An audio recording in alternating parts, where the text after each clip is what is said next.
Here at ANS Global, we have completed hundreds of living walls over the years. We've often found small birds nesting in the foliage.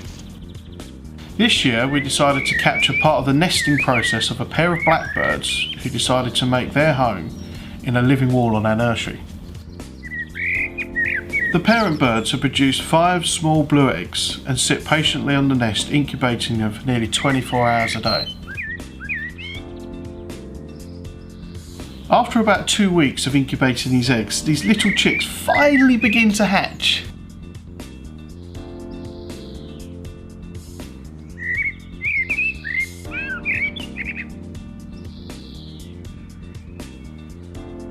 And now there are hungry mouths to feed. Both birds now bring worms and grubs to feed the hungry chicks.